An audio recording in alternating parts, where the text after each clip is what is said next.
अमरावती महानगरपालिकेचे महापौर चेतन गावंडे यांनी डॉक्टर पंजाबराव देशमुख वैद्यकीय महाविद्यालय व डेंटल कॉलेज येथील कोविड-19 लसीकरणाबाबत माहिती बुधवारी जाणून घेतली। या ठिकाणी पाहणी दरम्यान महापौर चेतन गावंडे यांनी कोविड-19 लसीकरण संदर्भात नागरिकांशी सविस्तर चर्चा केली। शासन निर्देशानुसार 16 जानेवारी पासून कोविड-19 लसीकरणास डॉक्टर व इतर आरोग्यकर्मी कोरोना योद्ध्यांपासून सुरुवात करण्यात आली असून दुसऱ्या टप्प्यात पोलीस सुरक्षा व पहिल्या फळीतील इतर कोरोना योद्ध्यांना लसीकरण करण्यात येत आहे। यामध्ये शासकीय निर्देशाप्रमाणे 1 मार्च पासून तिसऱ्या टप्प्यातील लसीकरणास सुरुवात करण्यात आलेली असून यामध्ये 60 वर्षापेक्षा अधिक वयोगटातील नागरिक तसेच सहव्याधी असणारे 45 ते 59 वर्ष वयाचे नागरिक यांना लसीकरण करण्यात येत आहे। 45 ते 59 वर्ष वयाच्या सहव्याधी असणाऱ्या नागरिकांना लस घेण्याकरिता वैद्यकीय सेवा देणाऱ्या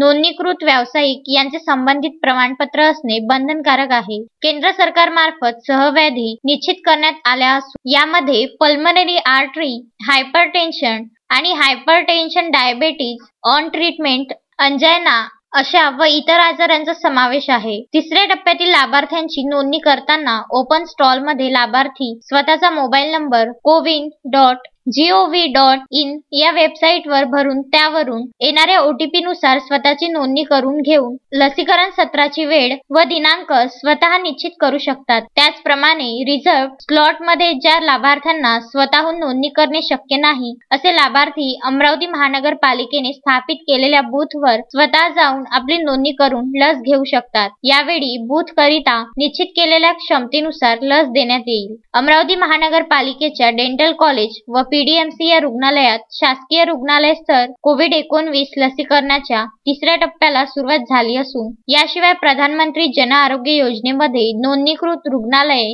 केंद्र सरकारच्या आरोग्य योजनेमध्ये नोंदणीकृत रुग्णालये तसेच राज्य शासनाच्या आरोग्य विमा योजनेमध्ये नोंदणीकृत रुग्णालये अशा योजनांमध्ये नोंदणीकृत असलेल्या 8 खासगी रुग्णालय सेंटर या ठिकाणी ज्या रुग्णालयात शासकीय निकषानुसार जागा, लस साठवणुकीची सोय, लस देण्याकरिता आवश्यक परिचारिका व इतर मनुष्यबळ असल्यास या ठिकाणी कोविड-19 लसीकरण सेंटर निश्चित करण्यात येऊन टप्प्याटप्प्याने या रुग्णालयामध्ये लसीकरण सुरू करण्यात येणार आहे। लसीकरणासाठी 60 वर्षावरील नागरिकांनी आधार कार्ड, पॅन कार्ड, कार्यालयीन निवडणूक ओळखपत्र इत्यादी वयाबाबतच्या योग्य पुराव्याची कागदपत्रे सादर करणे आवश्यक आहे। त्याचप्रमाणे सहव्याधी असणाऱ्या नागरिकांनी वयाच्या पुराव्यासोबतच वैद्यकीय सेवा देणाऱ्या नोंदणीकृत व्यावसायिकाकडून विहित नमुन्यात प्रमाणित केलेले प्रमाणपत्र लसीकरण केंद्रा ठिकाणी दाखवणे आवश्यक आहे।